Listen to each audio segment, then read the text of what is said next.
Vendredi 23 septembre 2022, parfois la vie est injuste et nous ne pouvons la comprendre, mais elle vous prépare à ce que vous avez demandé. Un jour, tout deviendra parfaitement clair, alors pour l'instant, riez de la confusion, souriez à travers les larmes et continuez à vous rappeler que tout arrive pour une raison. Ne passez pas des jours ou des semaines à vous répéter que vous êtes malchanceux, car des événements négatifs et positifs arrivent à tout le monde. C'est le jeu de la vie. La seule chose qui peut faire la différence est la façon dont nous choisissons d'y faire face. Ainsi, choisissez d'être fort et vous en sortirez vainqueur, quelle que soit la situation. Bonjour à toutes et à tous, bon réveil matinal et bienvenue sur Free Matin, ce rendez-vous matinal d'information, d'analyse et de divertissement sur EZAE TV. Dans l'actualité ce matin, la nouvelle attaque terroriste dans la partie septentrionale du pays préoccupe les confrères de la presse écrite ce matin. Le point de cette attaque terroriste dans le bulletin matinal d'information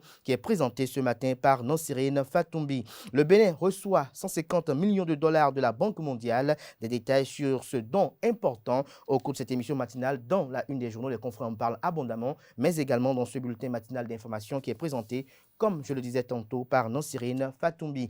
La page des sports de ce matin est présentée par Colombe Oussou. Elle m'informe ce matin que le ministre des Sports, Oswald Omeki, a lancé les travaux de validation des documents de la nouvelle stratégie politique des sports au Bénin dans la matinée d'hier, jeudi 22 septembre, au Palais des Congrès de Cotonou. Le club Fleureuse Dames en handball connaît désormais ses adversaires dans le cadre de la 43e édition du championnat d'Afrique des clubs champions de handball. Des précisions dans sa page des sports. Francis Fahmi, dans la rubrique définition du jour de ce matin, nous emporte à la découverte du sigle OIT, Organisation internationale du travail. Sa création, son fonctionnement, quelques actions de l'OIT seront exposées par le chroniqueur. Juste après Francis Fahmi, vous aurez droit à la présentation de Kanté Amoussou qui relatera les prévisions astrologiques du jour. Les Gémeaux sont à l'honneur ce 23 septembre 2022.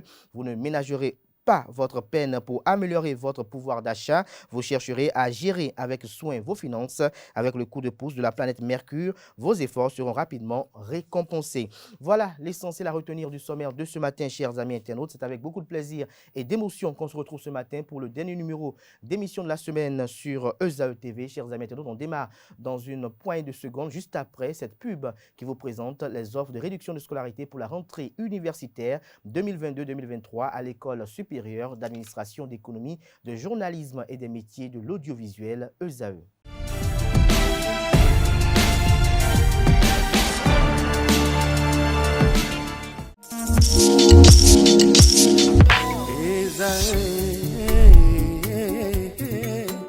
Bonne nouvelle pour la rentrée académique 2022-2023. L'École supérieure d'administration, d'économie, de journalisme et des métiers de l'audiovisuel EZAE vous ouvre les portes de ses différents sites. À Gbedjourmende, à Bomé-Calavi, à Kpakpa et même à Parakou, l'université EZAE vous offre des bons d'études et des demi-bourses dans toutes ses filières en licence 1, 2 et 3. Et pour les 100 premières inscriptions en master 1 et 2, bénéficiez des demi-bourses. Nouveau bachelier, vous avez au moins la mention assez bien. Inscrivez-vous vite à EZAE et bénéficiez d'un bon de 50 000 francs CFA. Étudiants, étudiantes et nouveaux bacheliers, payez 200 000 francs CFA en sciences de gestion, sciences économiques, sciences juridiques et en administration des affaires en licence 1, 2 et 3 et 500 000 francs CFA en master 1 et 2, 250 000 francs CFA en administration générale, administration des finances, journalisme et métiers de l'audiovisuel en licence 1, 2 et 3 et 600 000 francs CFA en master 1 et 2. Alors, inscrivez-vous vite et profitez des offres exceptionnelles mais également d'un enseignement de qualité à l'université d'excellence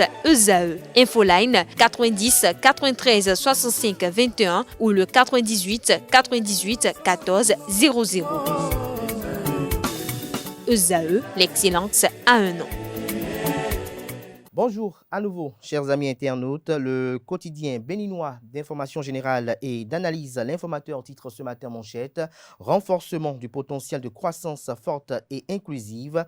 Le Bénin reçoit 150 millions de dollars de la Banque mondiale. Cet appui vise le renforcement de l'autonomisation des femmes et des filles, l'élargissement de l'accès à une énergie fiable et durable et l'amélioration de la gestion fiscale de la dette. Des détails plus emblématiques dans les colonnes de la page ce matin du journal. Toujours à la une du quotidien, l'informateur de ce matin, séance de travail entre la grande chancellerie et l'Association nationale des communes du Bénin ANCB, ce que Luc Atropo a demandé au profit de toutes les couches et a retrouvé à la page 4 de la parution ce matin du journal. Nouvelle attaque terroriste dans le nord du Bénin, une école incendiée, 2 personnes enlevées, nous informe l'informateur à travers sa une de ce vendredi. Projet de loi modifiant le code de procédure pénale en République du Bénin, impression à chaud de certains citoyens. Des détails sur ce Vox Populi à la page 3 de la parution du matin du journal, dans l'oreille droite de la une, vous invite, comme à chaque parution, à découvrir dans les colonnes de sa parution le journal École produit par les étudiants en formation de journalisme à l'École supérieure d'administration, d'économie, de journalisme et des métiers de l'audiovisuel ESAE. Le quotidien national d'information, titre en manchette ce matin, autonomisation des femmes et croissance. Nouvel appui de la Banque mondiale au Bénin, se réjouit le confrère. Toujours là, une journal La Nation, renforcement des systèmes d'adduction d'eau potable à Abomey-Calavi, démarrage imminent de la phase 3. Le journal Le Matinal en manchette ce matin, titre législative de 2023, la bataille des femmes, titre le journal. Vous avez en illustration la photo de Alimat Badarou, président de l'Organisation des femmes républicaines. Vous avez Karamat Fagoum, qui a rejoint récemment l'Union progressiste Le Renouveau après avoir démissionné du bloc républicain. Vous avez Chantal Haï, qui est députée du parti politique bloc républicain. Retrouvez la liste intégrale des femmes susceptibles d'être en compétition pour le compte des élections législatives de 2023 à la page 2 de la page ce matin de Le Matinal. Toujours à la une du journal Le Matinal de ce matin, 6e circonscription électorale, Valentin Adidi Roudé, la fin d'une opposition à Patrice Talon. Le journal Matin Libre, titre en manchette ce matin, crue du fleuve Mono, le Kossa est à Tiémé sous le dictat des eaux. Toujours à la une du journal Matin Libre de ce matin, Banque mondiale, 150 millions de dollars pour aider le Bénin. L'article à retrouver à la page 2 de la page ce matin du journal. Le quotidien Info Matin, titre ce matin manchette, projet de nouveau code de procédure pénale, un premier pas vers la libération de Madougou et Ivor, s'interroge le confrère. Libération, titre ce matin manchette, potentiel de croissance forte et inclusive au Bénin. La Banque mondiale approuve un financement de 150 millions US. Toujours à la une du journal Libération de ce matin, année universitaire 2022-2023, calendrier complet du déroulement des cours. Le journal La Nouvelle Tribune, titre ce matin manchette, force Cori pour un Bénin émergent, la saignée qui précède la mort, titre le journal. Le journal fait savoir que reste-t-il aujourd'hui des forces Cori pour un Bénin émergent FCBE, s'interroge le confrère à travers son chapeau publié en manchette. Au fur et à mesure qu'on s'approche des élections législatives, le parti connaît une saignée inédite. Au sein des militants comme chez les responsables, la fibre militante a déserté le forum et les craintes de voir l'ancien parti de Thomas Boniaï disparaître gagnent les esprits. Toujours à la une du journal La Nouvelle Tribune de ce matin, adoption du projet de loi pour la suspension de peine vers la libération de Joël Aïvor, s'interroge le journal qui fait savoir qu'une lueur d'espoir s'ouvre pour le professeur Joël Frédéric Aïvor et ses co-détenus condamnés à 10 ans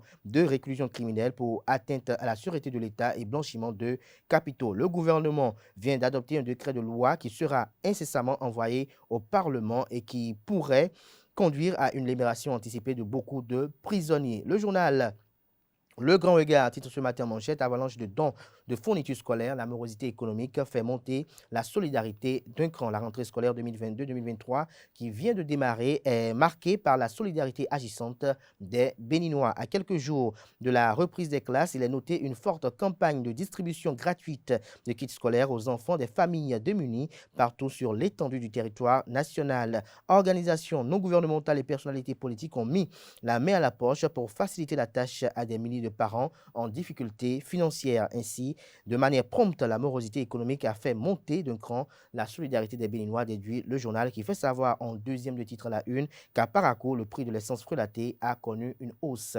Le Progrès en manchette ce matin, aménagement de la route des pêches, les expropriés bientôt indemnisés. Toujours à la une du même journal ce matin, santé. les laits infantiles commercialisés dans les pharmacies conformes aux normes de qualité. L'événement du jour, titre ce matin en deuxième de titre, atelier parlementaire sur la relance post-Covid-19, le développement vert au cœur des stratégies du Parlement. Rentrée académique 2022-2023, la rentrée universitaire fixée au lundi 26 septembre 2022 selon le journal. L'événement précis en manchette ce matin, Jacques Ayadi à propos de la fusion des partis à la veille des élections législatives. Je suis triste de vivre encore le désordre et la pagaille, a rapporté Jacques Ayadi, président de Mouel Bénin. Entendez, mouvement des élites engagées pour l'émancipation du Bénin. Retrouvez la transcription intégrale de ses propos à la page 12 de l'apparition de ce matin du journal. L'événement précis dans l'oreille droite de la une de ce matin parle de l'arrestation de 49 militaires ivoiriens à Bamako. Les suggestions de Jean-Pierre Edon pour la sauvegarde des intérêts maliens sont à retrouver à la page 5. Toujours à la une du journal, l'événement précis de ce matin, environnement, gestion des produits chimiques et des déchets, députés et fonctionnaires parlementaires réfléchissent sur une législation appropriée. Le journal Dynamisme Info en manchette ce matin, lendemain de son retrait du parti politique Bloc républicain, ça travaille à l'UDBN, communique le confrère. 163,5 millions de francs CFA pour aller aux élections législatives. Un parti déclare forfait pour s'éviter des ennuis à la Cour de répression des infractions économiques et du terrorisme, criette. Toujours à la une du journal Dynamisme Info de ce matin, législative de janvier 2023, Boniaï tenu loin du jeu politique au Bénin, s'interroge le confrère. Les 4 vérités en manchette ce matin, réécriture de l'histoire du Bénin, une enquête empirique sur les révoltes historiques dans le plateau exposé. Toujours à la une du journal, les 4 vérités de ce matin, liste électorale informatisée provisoire. Patrice Talon ordonne à l'ANIP la reprise du travail. La plainte du député Hassan Seydou à payer. Les transferts d'électeurs effectués par l'ANIP sont annulés. Le journal Le Télégramme titre ce matin à la une: plainte contre la liste électorale informatisée provisoire. Le président de la République, Patrice Talon, ordonne la reprise du travail de l'ANIP. Toujours à la une du journal Le Télégramme de ce matin, enseignement supérieur, la rentrée académique 2022-2023 fixée au 26 septembre. Toujours à la une du journal Le Télégramme, à l'oreille droite, police républicaine, l'agent de police Sekou Anita recherché par la direction générale. Agression sexuelle d'une institutrice à l'école primaire publique Quimpouélé. Malgré sa demande, elle n'a pas été affectée de cette école, fait savoir le journal ce matin. Les détails sur cette situation à la page 4 de la page ce matin du journal, qui fait savoir qu'il y a eu insécurité à Segbanan. Une femme a été kidnappée. Les clarifications du maire sont à retrouver à la page 4. Dabarou titre ce matin à la une, atelier d'échange de connaissances sur les pratiques agroécologiques, de fortes résolutions prises au Kiou 2022. Le Canard fait savoir en manchette que 9 temps forts ont marqué les 5 jours d'activité des panélistes présents à l'atelier d'échange de connaissances sur les pratiques agroécologiques. Ces échanges dénommés Kiou entre dans le cadre de la mise en œuvre du projet de protection et de réhabilitation des sols ProSol. La cérémonie de restitution s'est déroulée à l'hôtel Azalaï de la plage de Cotonou le 16 septembre dernier. Les détails sur cette assise de haute portée dans les colonnes de la parution du matin du journal, qui fait savoir qu'à Segbanan, une femme a été kidnappée et son époux blessé. Le journal Le Potentiel communique ce matin en manchette: législative de janvier 2023, le Parlement, pas une poubelle des transhumants sans niveau. La réforme du système partisan souillé par la crise de l'éthique, l'obsession d'être député, la maladie à traiter dans la classe politique, 0 place pour les démissionnaires, le mot d'ordre lancé dans les cercles du pouvoir. Toujours à la une du journal Le Potentiel de ce matin, innovation humanitaire annoncée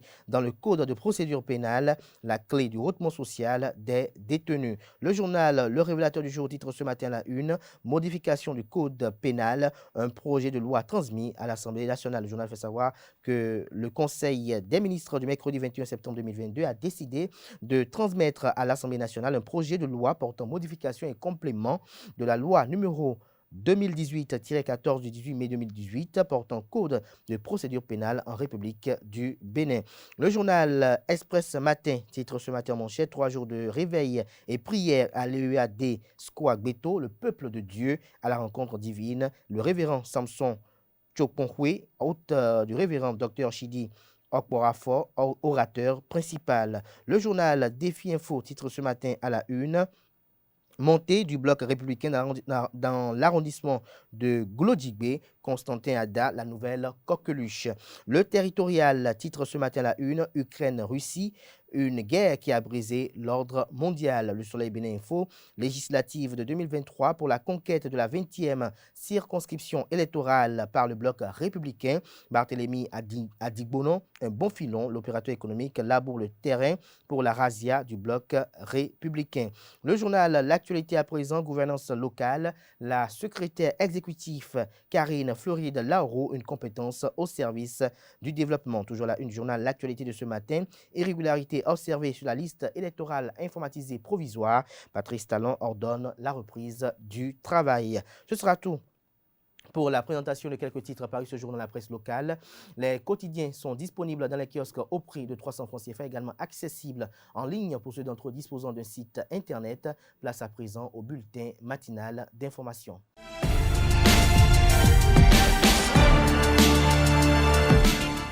Bonjour à tous, bienvenue dans ce bulletin matinal d'information. L'école béninoise a rouvert ses portes depuis le lundi 19 septembre dernier sur toute l'étendue du territoire national. Si élèves et enseignants ont repris le chemin des classes dans la plupart des localités du pays, ce n'est pas le cas dans d'autres écoles qui sont inondées. Interrogé sur les dispositions prises par le gouvernement face à la situation, le porte-parole du gouvernement Wilfrid Léon Hongbedi a apporté des clarifications. C'était lors du point de presse du Conseil des ministres du mercredi 21 septembre dernier. Suivez plutôt. Je voudrais constater avec vous d'abord que la rentrée des classes a effectivement eu lieu sans accroc sur toute l'étendue du territoire national.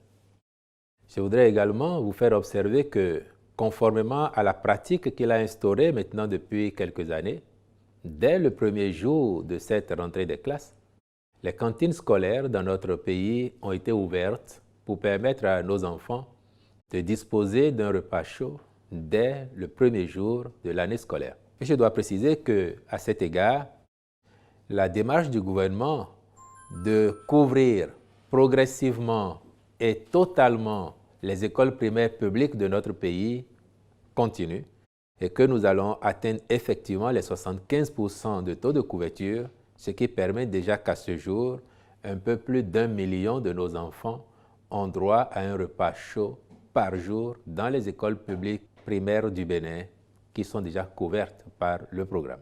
Je voudrais ensuite m'attarder sur l'aspect spécifique de votre préoccupation pour dire que les pluies, cela relève à la limite de cas de force majeure. Mais cette situation, elle a été évoquée avant même le début de l'année scolaire. Parce qu'il y a 2 semaines de mémoire, la préoccupation du chef de l'État, qui était de savoir si tout était prêt pour que la rentrée des classes s'effectue dans les bonnes conditions, a amené les ministres sectoriels, notamment celui en charge des enseignements maternels et primaires, à faire un point qui permettait déjà de voir que dans certaines localités, en raison de la crue de certains fleuves qui traversent notre pays, il y avait des écoles qui étaient sujettes à inondation. Et déjà à l'époque, soit 2 semaines avant la rentrée, les instructions du chef de l'État étaient que les services compétents devraient se déployer autant que possible avec les administrations communales pour évacuer les eaux là où cela était possible. Ensuite, il y a lieu de constater, et ce à la décharge des 10 services techniques et des administrations communales, que en pareille circonstance, comme nous le savons, le niveau des eaux est tel que, malgré leur bonne volonté, l'on peut comprendre que ces services et les administrations communales n'aient pas réussi à évacuer les eaux de toutes les écoles concernées, d'autant plus par ailleurs que les pluies continuent abondamment dans le nord et que les descentes d'eau par le lit des fleuves continuent de produire les crues par endroits, et cela va se faire donc progressivement. Dans tous les cas, il est indiqué comme instruction que cela soit fait au plus tôt pour permettre aux enfants de bénéficier des cours au même titre que leurs camarades. Et là où éventuellement des solutions alternatives peuvent être apportées en attendant une résolution durable de cette situation, les ministères sectoriels ne devront pas faire l'économie de mesures qui vont dans ce sens. Dans le cadre de la seconde phase d'appui des politiques de développement destinées à financer des réformes pour améliorer le potentiel de croissance forte et inclusive du Bénin, à travers notamment la participation active des femmes à la vie sociale et économique, la Banque mondiale a approuvé le mercredi 21 septembre dernier un financement de 150 millions de dollars de l'Association internationale de développement. Le financement est conçu en alignement avec le programme d'action du gouvernement 2021-2026 et le plan national de développement 2020-2025, dont l'un des piliers essentiels est la réduction de la fécondité pour tirer parti du dividende démographique. Pour le ministre d'État en charge de l'économie et des finances, Romiad Wadaï, les réformes structurelles dans le secteur de l'énergie permettront d'augmenter significativement l'accès à l'électricité de la population, notamment dans les zones rurales, en rendant la distribution de l'électricité moins onéreuse et plus résiliente aux choix climatiques. Ces réformes sont nécessaires pour améliorer le potentiel d'une croissance plus élevée et plus inclusive, d'autant qu'elles créent des conditions d'investissement privé structurants. Il faut noter que l'Association internationale de développement est l'institution de la Banque mondiale qui aide les pays les plus pauvres de la planète à travers les dons et les prêts à taux faible ou nul pour financer des projets et des programmes de nature à stimuler la croissance économique, à réduire la pauvreté et à améliorer la vie des plus démunis. Les facteurs des associations des artisans de la 16e circonscription électorale ont annoncé en début de soirée de ce jeudi 22 septembre leur adhésion au bloc républicain en soutien au docteur Edouard Chiakpé lors d'une rencontre à Agla, car Charles Moïra, leur représentant, a donné les raisons de ce ralliement au BR. Premier point. Le BR est un parti politique au sein duquel on note l'épanouissement et le libre échange des militants. Deuxième point. Le BR est un parti qui fait monter au quotidien de sa rupture avec les anciennes pratiques politiciennes qui créent des classes au sein desquelles le fossé est perceptible. Avec le bloc républicain, les artisans, à coup sûr, seront logés à bonne enseigne. Le bloc républicain, de par son engagement et ses idéaux, se refuse de donner du poisson, mais plutôt d'apprendre à pêcher à ses militants. Le bloc républicain, ce que nous avons constaté, est le seul parti sur l'échiquier politique national à prôner l'émergence de la femme et des jeunes. Le bloc républicain est un parti au sein duquel on note un appui considérable aux couches socio-professionnelles, particulièrement à nous les artisans. Vu le charisme et la gestion rationnelle du bloc républicain par son secrétaire général national, le ministre d'État Abdoulaye Biotchane, vu la confiance et l'équité de la gestion des ressources humaines dont les dirigeants du BR font montre au quotidien, nous, Association des artisans de la 16e circonscription électorale, avons fait le choix du bloc républicain pour non seulement témoigner notre reconnaissance à notre porte-flambeau, je vais nommer le docteur Edouard C. Chiakpé, mais aussi pour donner un sens à nos convictions politiques, lesquelles que seul le BR incarne.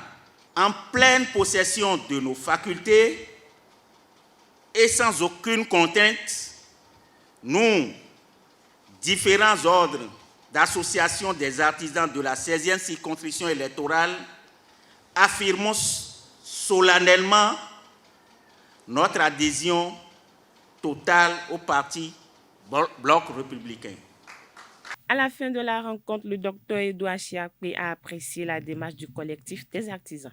Ils se sont dit, mais pourquoi ne pas, en bon citoyen, ne pas franchir le pas et rentrer carrément dans l'animation de la vie publique pour poser eux-mêmes les problèmes auxquels ils sont confrontés dans des espaces de prise de décision.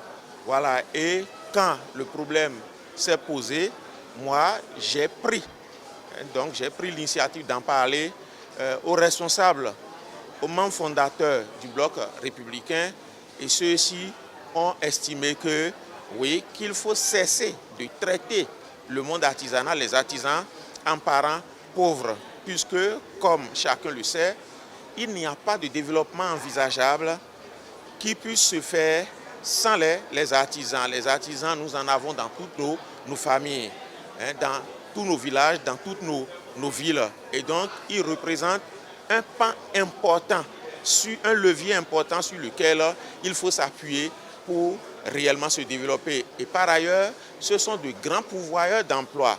Alors, il faut leur permettre donc de jouer pleinement leur partition. Et le gouvernement Talon a bien compris cela.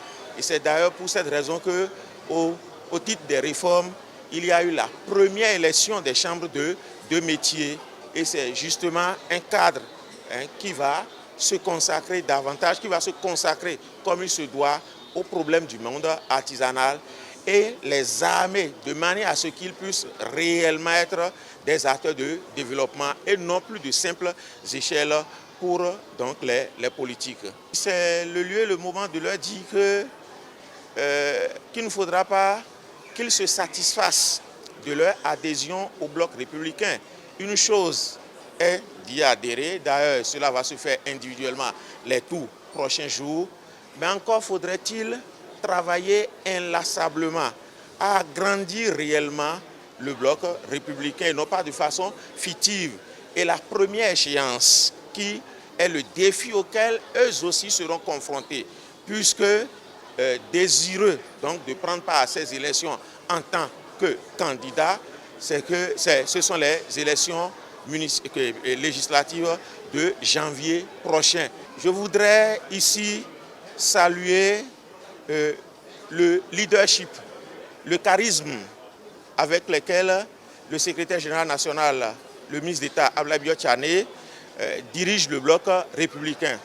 Que l'on me permette, pour terminer, de saluer également un homme qui, de façon inlassable, sans se montrer devant les caméras, œuvre pour que le Bloc républicain s'agrandisse réellement.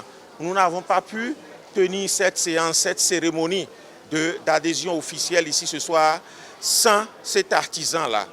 Donc, il s'agit du ministre Sam Seydou Adambi, ministre de l'eau et des mines. Une attaque de groupes de personnes non identifiées a visé des infrastructures dans l'arrondissement de Monsé, commune de Karimama, au nord-est du pays. L'attaque a eu lieu dans la nuit du mercredi 21 septembre dernier. L'école primaire de Lumbu a été incendiée. Le groupe d'individus a également mis le feu à une infrastructure militaire en construction où un maçon en activité a été enlevé. Par de pertes en vies humaines, précisons que cette attaque n'est pas la première pénétrée sur le territoire. Fin avril 2022, une attaque avait visé le commissariat de Monsé où un fonctionnaire de la police républicaine a perdu la vie et plusieurs autres blessés. Du matériel militaire ont été emportés par ces individus lors de l'attaque. Les acteurs de la société civile engagés dans la lutte contre la corruption se sont réunis au siège de l'ONG Alcré le mercredi 21 septembre dernier pour s'approprier et amender la nouvelle édition du manuel de lutte contre la corruption à l'usage des OCS. Kales Kitoumé a suivi cet atelier. Voilà son récit. En fait, l'objectif même de l'atelier, c'était de prendre connaissance déjà du document qui sera publié prochainement et en même temps de se l'approprier pour mieux contribuer à la lutte contre la corruption. Il est prévu dans ce cadre plusieurs séances pour aguerrir les acteurs des OSC pour mieux contrer la corruption et les actes connexes. C'est une activité qui rentre dans le cadre de la mise en œuvre du programme Participe ODEL, qui a commencé depuis le 15 octobre 2021, qui va finir le 31 décembre 2024. C'est une composante, la composante 2, concernant la lutte contre l'impunité, c'est dans ce cadre-là que nous organisons cette activité. L'activité consiste à former un certain nombre d'organisations de la société civile sur la lutte contre la corruption. Le premier temps concerne un certain nombre d'organisations de la société civile au niveau national. C'est ce que nous avons fait ce matin. Et puis, sur 2 sites différents, Lokossa et Boycon, nous allons former les CPC sur la question de la lutte contre la corruption. À cette première étape de la formation, les bénéficiaires se réjouissent déjà de la procédure adoptée. Une nouvelle édition de ce guide pour faciliter l'appropriation par les utilisateurs. Appropriation en ce sens qu'il faut monnayer le français et le rendre adapté pour ceux qui doivent l'utiliser. Et je pense que le fait d'avoir revu au regard aussi des réformes ou bien du contexte national ne fait que professionnaliser la chose. Avec cette activité, le projet Participe continue ses œuvres pour accompagner l'État béninois dans sa quête d'éradication de la corruption. Le concours de beauté Miss Grain d'Espoir est un concours dédié aux femmes sourdes du Bénin. C'est un concours qui vise l'intégration harmonieuse des personnes handicapées. Pour sa première édition, qui aura lieu en décembre prochain, la promotrice Fauziat Alabi nous expose ici l'intérêt de ce concours. Elle s'exprime au micro de Quentin Amoussou. Pour nous les jeunes, la plupart d'entre nous, ce qui nous rend vraiment heureux, c'est l'argent qu'on gagne ou bien la voiture qu'on a, de belles maisons. C'est vrai, tout ça c'est important. Mais moi personnellement, ce qui me rend heureuse, ce qui me fait me sentir vraiment bien, c'est quand j'arrive à contribuer à une action positive. C'est-à-dire quand j'apporte du sourire, de la joie quelque part. Le concours Miss Grain d'Espoir, concours de beauté pour sourdes, vise les femmes handicapées en général, mais spécialement les sourdes. L'objectif visé par y contribuer, c'est la valorisation de la femme handicapée et permettre son intégration effective dans le domaine professionnel et social. L'innovation est importante pour l'essor du monde. Elle intervient dans tous les domaines. Au Bénin, en plomberie, elle fait ses premiers pas. Rémi Okou, plombier et inventeur, a innové avec un dispositif de filtrage d'eau. Il nous en parle dans cette interview accordée à Anel Dou Kolom Oussou. Il s'agit d'un dispositif que j'ai inventé. C'est un dispositif purificateur d'eau qui filtre l'eau.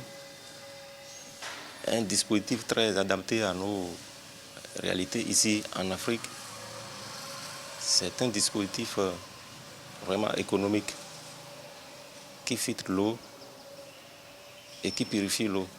Puisque je suis du domaine, donc il y a certains problèmes que nos populations rencontrent sur la matière de filtrer, de traiter l'eau, à défaut des dispositifs non adéquats sur ce domaine. Moi, j'ai l'idée d'améliorer un peu et essayer de mettre quelque chose au point pour répondre à ce problème. C'est un dispositif qui est économique. J'ai dit que c'est économique parce qu'on n'échange rien dedans tout le temps comme les autres qui sont sur le marché. Donc, et aussi quand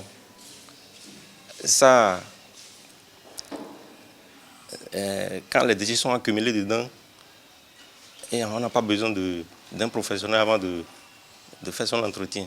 Il suffit d'aller au niveau des... Ça a un système qui l'accompagne, qu'on appelle un système de bypass.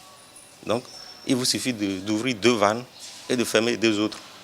Et ça fait l'inverse de la pression et les déchets qui sont à l'intérieur ressortent automatiquement. Ça évacue automatiquement les déchets. Et ça revient encore propre pour une autre cycle d'utilisation. J'ai besoin des investisseurs pour accompagner ce projet et je lance aussi un appel au niveau de l'État pour m'accompagner dans ce projet. Parlons société à présent. Un pari sportif consiste à miser de l'argent sur la réalisation d'un événement lors d'une rencontre sportive.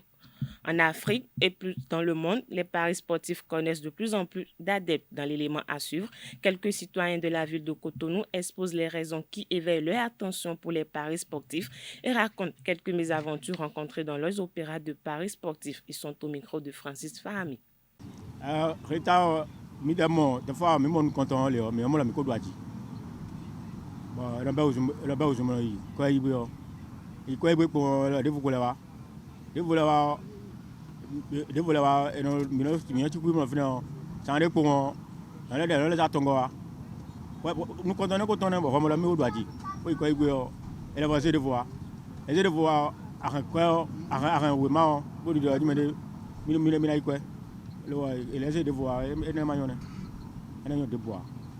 Il y a des fois, ben on a un résultat.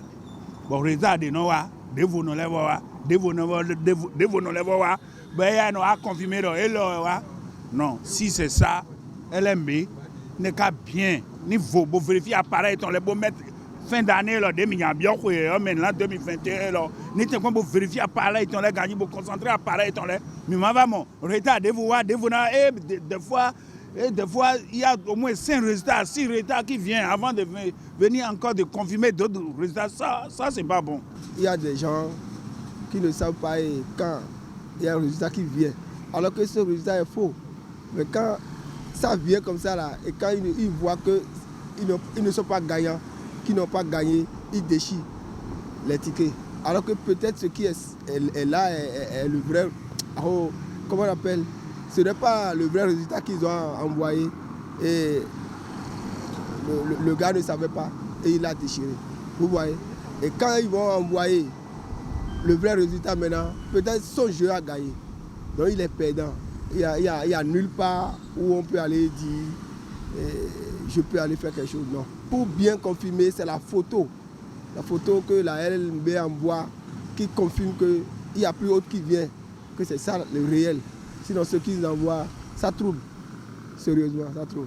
Ils doivent améliorer un peu. S'ils prennent un peu chez les clients, ils doivent aussi nous les donner un peu. Parce que quand eux, ils gagnent, c'est bon pour nous et les opératrices aussi, quoi. Donc, les résultats, parfois, ça vient en 3. Et quand l'autre voit qu'il a déjà, le client voit qu'il a déjà gagné, non, on amène un autre, on dit que non, que ça n'a pas gagné, que c'est ça là qui est le vrai, que non, que c'est ça là qui est le faux. Alors que lui, il a déjà vu qu'il a déjà gagné. Et ça le décourage. Voilà, c'est tout pour le bulletin d'information de ce vendredi matin. Merci de nous avoir suivis. Excellent week-end à tous. Merci à vous, Nosrine Fatoui, pour cette présentation du bulletin matinal d'information. On retrouve à 19h, si tout va bien, Billy Gaël Laibi pour la grande édition du journal télévisé sur ESAE TV. Place à présent à la page des sports avec Colombe Oussou. Amis sportifs, bonjour. Le ministre des Sports, Oswald Omeki, a lancé les travaux de validation des documents de la nouvelle stratégie politique des sports au Bénin dans la matinée d'hier jeudi 22 septembre 2022 au Palais des Congrès de Cotonou. De nouvelles stratégies politiques seront adoptées dans l'optique de disposer dans toutes les disciplines sportives à l'horizon 2030 d'une organisation efficace de compétences techniques avérées et de ressources matérielles et financières suffisantes pour le développement du sport béninois. Ces documents de politique sectorielle ont été produits par un comité que le ministre a installé il y a quelques mois. Autre information, les représentants béninois en compétition africaine, Coton Football Club, champion du Bénin, et Buffle Football Club, vice-champion du Bénin, ont été éliminés respectivement au premier tour de la Ligue africaine des champions et au premier tour de la Coupe CAF. Les deux clubs béninois ont perdu tous deux leurs matchs en aller-retour. René-José Sagbo a commenté la prestation des deux équipes au micro de Analdo. Si vous avez suivi un peu les rencontres, ils n'ont pas fait piètre figure comme on semble le faire croire. C'est vrai, ils ont eu quelques faiblesses et au niveau de cette compétition, ça se paye cash. Maintenant, pour ce qui concerne les raisons, il va falloir aller à l'organisation interne de ces clubs d'abord et d'élargir un peu au format de nos championnats. Pour ce qui concerne l'organisation interne, nous avons constaté, si nous prenons le cas des Buffles, que juste après le championnat, alors que nous avons un encadrement technique qui a amené cette équipe, nous avons des joueurs qui ont amené cette équipe à ce niveau de compétition, les Buffles ont été décimés. On a dû remercier un certain nombre de joueurs pour reconstituer l'équipe. Mais on a perdu de vue qu'on avait peu de temps avant le coup d'envoi des préliminaires. Résultat, ce qu'on attendait n'a pu être réalité. Nous avons des joueurs qui ont été recrutés, qui n'ont pas répondu. Et l'entraîneur des Buffles est parti. Actuellement, il est directeur sportif au niveau des Dragons éternels, etc. Alors que c'est lui qui a amené l'équipe à ce stade. Pourquoi ne pas lui donner cette chance? C'est vrai que celui qui a coaché l'équipe connaît bien la maison, mais ce n'est toujours pas facile la transition. Au niveau de Coton, même chose, juste après le championnat, certains joueurs ont été remerciés, d'autres ont été recrutés. Mais vous voyez bien que certains qui ont été recrutés certainement à prix d'or n'ont pas répondu. Et je pense un des buts, un a été indexé. Bon, on ne va pas lui jeter la pierre, c'est des choses qui arrivent à la haute compétition. Mais je me dis, il va falloir revoir un peu l'organisation à l'interne. Il est souhaitable que la proposition du ministre d'avoir des sociétés par derrière pour soutenir les clubs, que ça devienne enfin réalité, parce que très peu de clubs sont en règle actuellement. Les Buffles, vous voyez, sont partis en compétition. C'est vrai qu'on a eu à entendre qu'à la dernière minute, leur partenaire, la CNCB, a pu venir à la rescousse financièrement, et c'est ça qui leur a permis de pouvoir faire le déplacement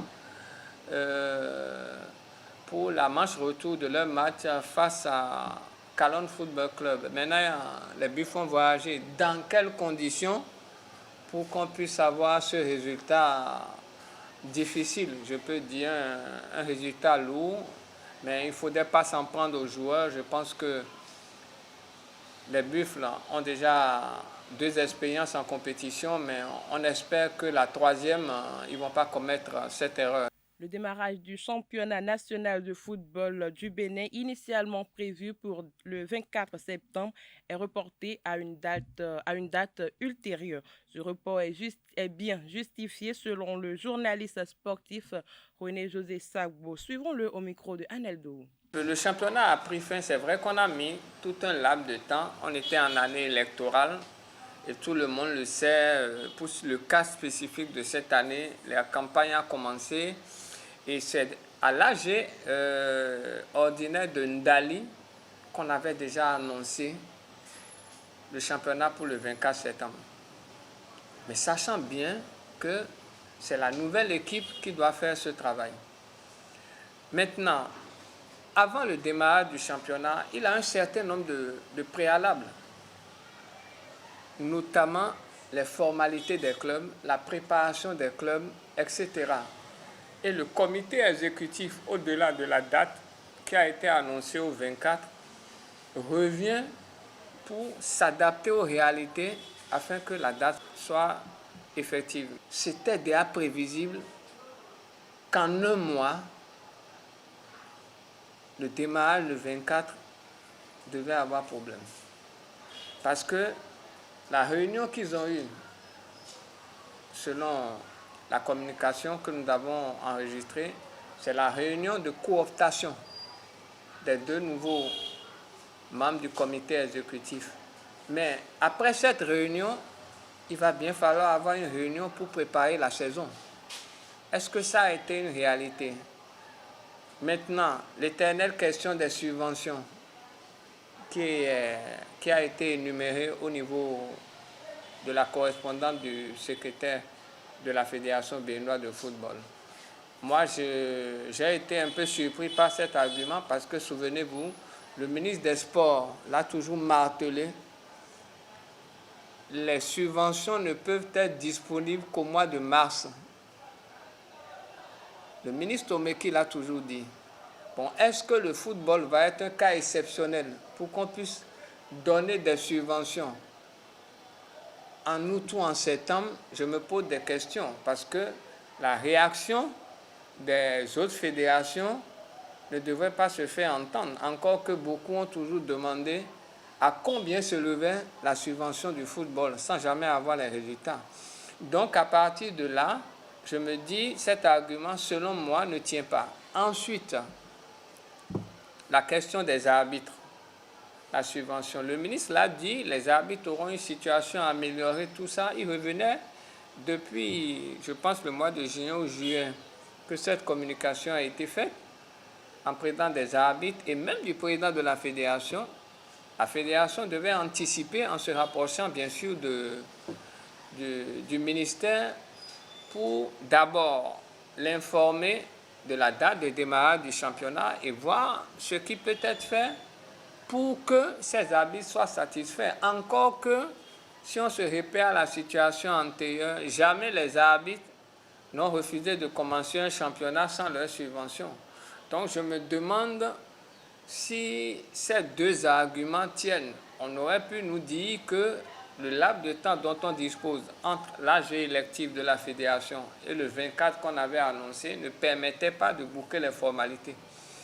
Encore, on a aujourd'hui 36 clubs qui seront en liste. Je ne pense pas que la moitié ait déjà démarré la préparation. Donc il fallait donner plutôt, selon moi, des arguments beaucoup plus techniques que ceux qui sont avancés, que beaucoup attaquent. Mais en réalité, l'AG ayant eu lieu le 20 août, on ne pouvait pas avoir le démarrage un mois après. On parle de handball pour finir. Le calendrier de la 43e édition du championnat d'Afrique des clubs champions de handball est rendu public par la Confédération africaine de handball CAHB.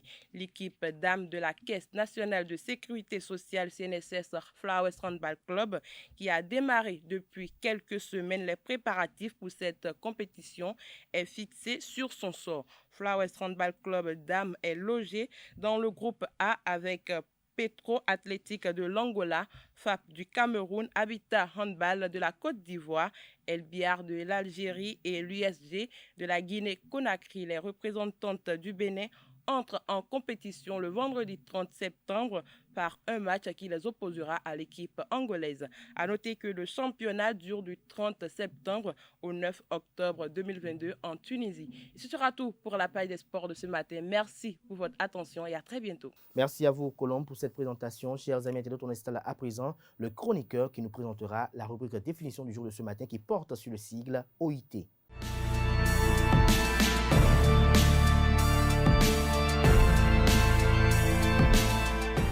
À toutes et à tous, bonjour.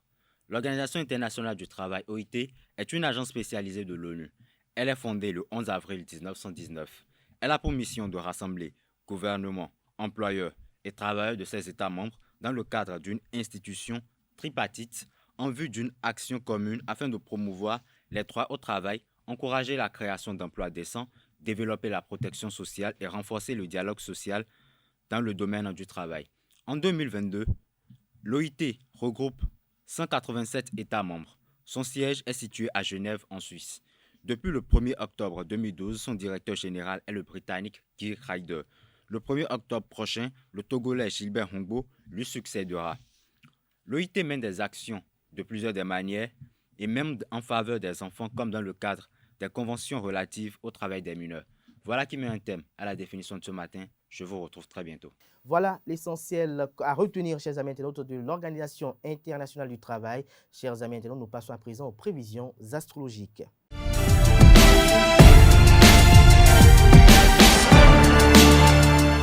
Bonjour, chers amis internautes. Vendredi 23 septembre 2022, voici les prévisions astrologiques sur le plan financier.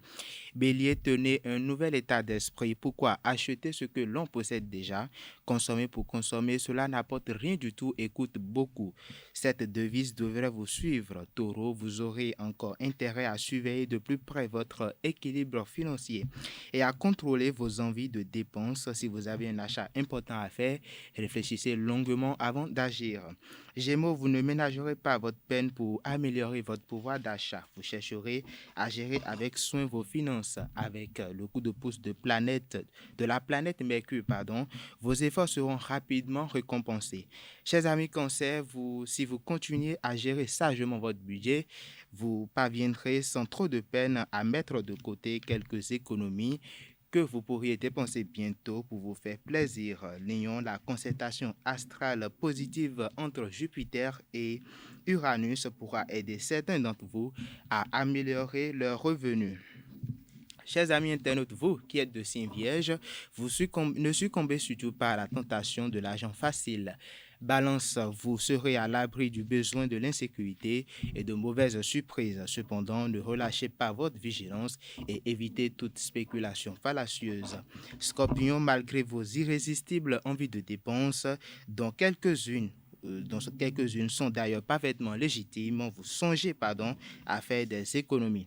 Sagittaire, votre situation financière commence à se stabiliser depuis quelque temps. Cette fois, vous pourriez faire mieux et réussir à l'améliorer si vous vous en donnez la peine. Capricorne, Vénus étant une planète par nature bénéfique, elle vous protégera et vous évitera des dépenses financières importantes. Mais attention à Pluton, remettez à plus tard les achats qui ne sont pas indispensables.